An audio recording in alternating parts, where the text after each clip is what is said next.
Chapter 3, Mini Sub. "You've really done it now, Annie," said Jack. Sorry, but look out the window," Annie said. "Look!" "Forget it. We have to figure this out." Jack stared at the computer. He saw a row of pictures at the top of the screen. "What did you do?" he asked. "I just pressed the on button," said Annie. "The screen lit up, and I pressed the starfish." That must be the command to go under the water," said Jack. "Yeah, then the map came on," said Annie. Okay. The map shows the reef," said Jack. "Look, there's the mini-sub on the map. It's moving away from the reef." "It's like a video game," said Annie. "I bet I know what to do." Annie pressed a key with an arrow pointing right. The mini-sub on the screen moved right. The real mini-sub turned to the right. "Great," said Jack with relief. "You pressed the arrows to steer the mini-sub. Now we can go back." "Oh no, not right away," said Annie. "It's so beautiful down here." "We have to get back to the reef," said Jack.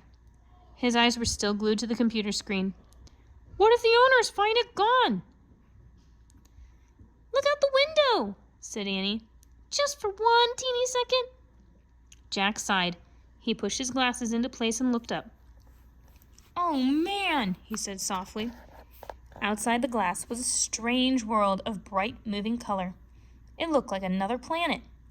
The mini-sub was moving past red, yellow, and blue coral, past little coral mountains, valleys, and caves, past fishes of every color and size. "Can't we stay a while?" The answer to Morgan's riddle might be there. Jack nodded. She might be right, he thought. Besides, when would they ever get a chance to visit a place like this again? Chapter 4, Fish City. There were fish everywhere, floating over the swaying seagrass, eating on the white sandy bottom, peeping out of coral caves. Some kind of corals looked like blue fingers or lacy fans. Others looked like deep antlers, or lettuce leaves, or mushrooms or trees. Jack read in the book. Coral reefs are only found in warm, tropical waters. Nearly 5,000 different species of fish live around coral reefs in the Indian and Pacific Oceans. Jack pulled out his pencil and notebook. He started to write a list. Coral reef research. Warm water. Over 5,000 kinds of fish. "Look," said Annie. The sub floated past a huge starfish, then a pink jellyfish, then a blue seahorse. Jack added this to his list. Starfish, jellyfish, seahorses. "What is that?" said Annie. Jack saw a creature that looked like a giant pancake with a long tail. "A stingray," said Jack. He put that on his list as well. "And that?" said Annie. She pointed at the biggest shell Jack had ever seen. It was as big as a footstool. I'll have to check on that one," said Jack. He turned the pages of the ocean book. When he got to the page about clams, he read aloud. "The giant clam of the coral reef is 3 feet wide and weighs up to 200 pounds. "Wow," said Annie. "No kidding," said Jack. He added, "giant clam," to his list. "Dolphins!" cried Annie. Jack looked up. 2 dolphins were peering in the window. They tapped their noses against the glass. Their eyes were bright. They seemed to be smiling. Jack laughed. "It's like we're fish in a fish tank, and they're looking at us," he said. "Their names are Suki and Sam," said Annie. "Sister and brother." "You're nuts," said Jack. "Here's a kiss for you, Suki," Annie said. She pressed her lips to the glass as if she were kissing the dolphin's nose. "Oh, brother," said Jack.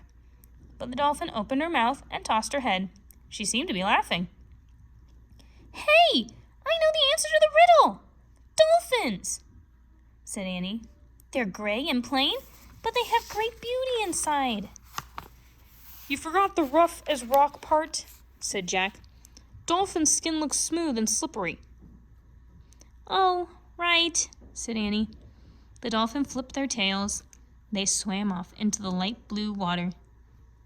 "Wait! Don't go!" called Annie. "Suki!" But the dolphins were gone. "It's time for us to go too," said Jack. He was afraid someone might be looking for the mini-sub. But we haven't solved the riddle, said Annie. Jack studied the bright underwater world. I don't see the answer, he said. There's nothing plain at all out there. Then maybe the answer's in the mini-sub, said Annie. They looked around the tiny space. I'll check the computer, said Jack. He studied the row of pictures at the top of the screen. He pressed the book picture. The words ship's log flashed onto the screen. Chapter 5. 2 Eyes. What's a ship's log? Said Annie. It's a diary of an ocean trip, said Jack. He peered at the computer screen and read a log entry. Monday, July 5th. Hey, that was just last week, said Jack. He read further. Collected rock and shell samples. Mapped ocean floor. Found tiny crack in hull. This is like your notebook, said Annie. Yeah, the oceanographer was writing notes on the computer, said Jack. Jack and Annie read further. Tuesday, July 6th. Crack has widened. Must return to reef soon. A crack where? Said Annie. I don't know, said Jack. He read further. Wednesday, July 7. More tiny cracks. Cannot be fixed. Heading back to reef today. Uh-oh, this doesn't sound good, said Jack. He read further. Thursday, July 8. Defective sub. Return to reef. Leave for helicopter to transport to junkyard. Defective means broken, right? Said Annie. Yup, said Jack. So this sub is broken? Said Annie. Yup, said Jack. And it was waiting to be taken away by a helicopter to a junkyard. Yikes, said Annie. Now we really have to get back, said Jack. Let's try pressing the waves picture, said Annie. She pressed the waves picture on the computer screen. The mini sub began to rise slowly. Oh, good. The sub went past a small coral mountain. It went past schools of fish and waving plants. Oh, gasped Annie. Jack gasped too. 2 eyes were staring out from behind a giant sea plant. They looked human, except they were as big as golf balls. The sub moved past the giant plant. Jack breathed a sigh of relief. What? Who's? Sputtered Annie. Don't ask, said Jack. They stared back at the plant. Just then, a long arm came out from behind it. Then another arm came out. Then another, and another, and another, and another, and another, and another. Jack and Annie stared in horror at a giant octopus. It's coming after us, said Annie. Slowly, the octopus crept through the water. Its 8 arms reached for the mini sub. Chapter 6. Crack. The octopus hugged the mini sub. Each of its 8 arms had 2 rows of suckers. The suckers stuck to the window. The mini sub stopped. The octopus stared at Jack and Annie with huge human-like eyes. I don't think it wants to hurt us, whispered Annie.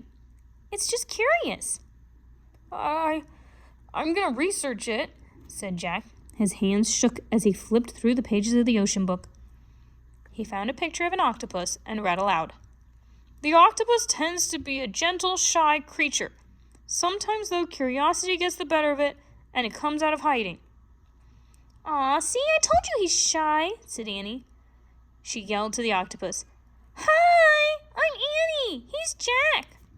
Oh, brother, moaned Jack. He read further. But the octopus has huge strength. Each of its arms or tentacles has many suckers which act like rubber suction cups. It is nearly impossible to free an object from their grasp.